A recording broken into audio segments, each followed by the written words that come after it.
right. Hey, welcome back to the YouTube channel. Today, I want to talk about my top 5 commentary sets because, well, for a couple of reasons. One, you guys have been asking for it.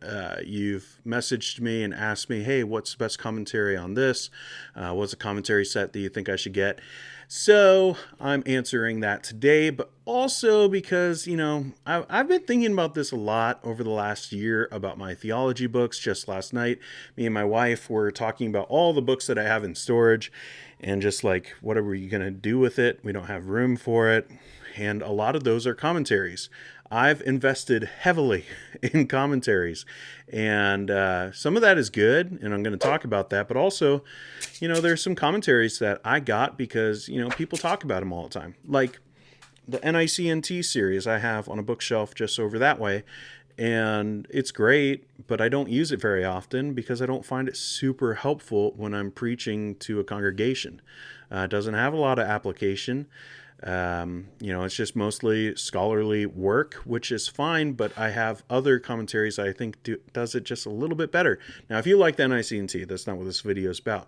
But my point is to say that sometimes we need a little help figuring out what's actually going to be the most helpful for us, and not just like, oh, here's this name, or this, like, even like we think about pictures of what it looks like and we know exactly, you know what I mean. Any book people, you know what I mean, of just looking at someone's shelf and you can see, oh, it's that set, and that's really cool. So I want that too.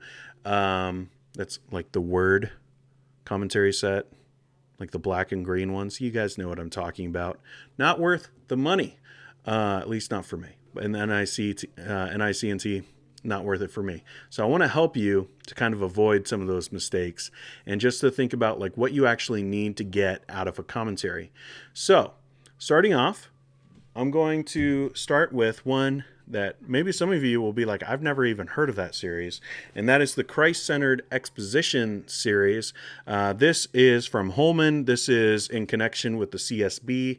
I think part of like the marketing to try to get the CSB out there as much as possible, because it is in this commentary set as well, which was super helpful when I was preaching through Acts, because I was really interested in the CSB. I hadn't made the switch yet, and this was really helpful to have it as I was studying the text. Plus, it's just a really great pastoral commentary set. Not a lot of scholarly stuff. It does what it needs to, but a lot of it is application. I really appreciate that. This is written from pastors. Like Danny Aiken wrote the Revelation one, and that one is just fantastic. But all of them are really good from good, solid preachers. Number 4 would be, if you probably know what it is right now.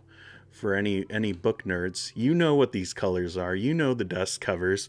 But number 4 would be one that I would say, if you're looking for like a really scholarly commentary set, this would be the one to get, at least for the New Testament. And that's really what I'm focusing on. So this is the Pillar New Testament commentary set. I love these guys. They're super helpful when you're talking about really complex passages, especially because they do a lot of that scholarly academic work, and sometimes you really need that.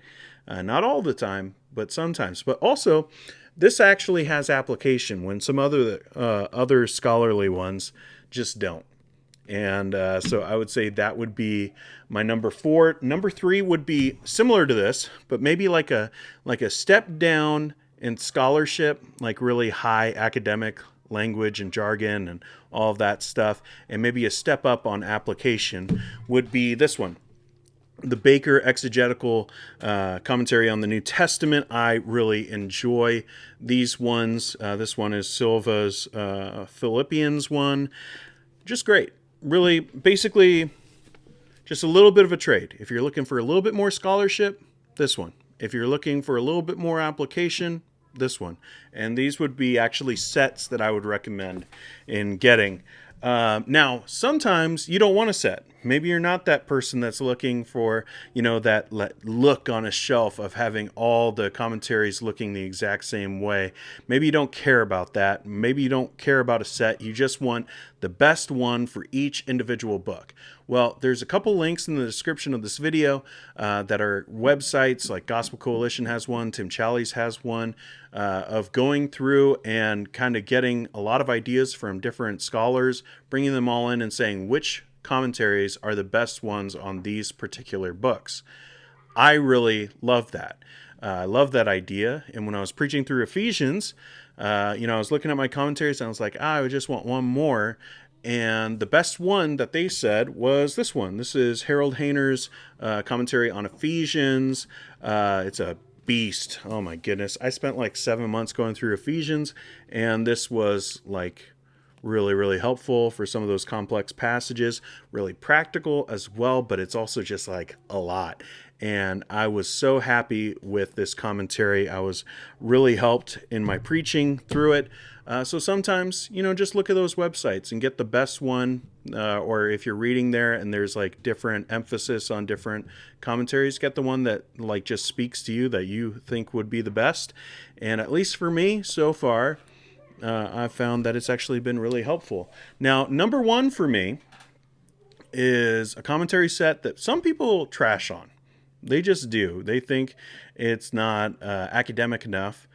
I think it's plenty academic, but that would be the NIV Application Commentary set. I love this set. I have it up there, at least a few of them, some more over there. But I love this set because it does what I need it to do as far as explaining the text, but the primary focus is, going from the context of the writers to the context of today and applying it. And that's what I need most when I come to a text. I know how to go into the original languages. I know how to study deep and to get the things from the text that I need to most of the time. But where sometimes I struggle just personally, maybe you're different, is on that application side. And this commentary set is really helpful for all that kind of stuff. And, if you're looking through, like with this one and just going on like the best commentary in each book, a lot of those authors have written not just in those commentaries, but also in these in just abbreviated forms, like Romans. Douglas Moo is like the guy for Romans. If you look at any of those lists, you're going to find one from him on Romans.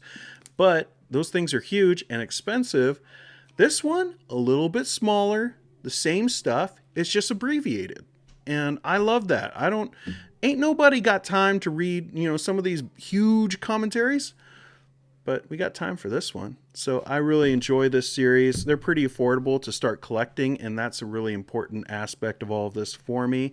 So that would be, my top 5 commentaries. Let me know in the comments, what your favorite commentary is, what your favorite commentary set, maybe even your favorite commentator. Not talking, about Steve and Jeff Van Gundy. I'm talking about, Bible commentaries. Probably something that didn't need to be said. Anyways, if you liked this and you want to talk more about books, you can click over here and watch another video where I talk about the Puritan paperback series. I really love those. There's a lot of great stuff, so check that out, and I'll see you in the next video.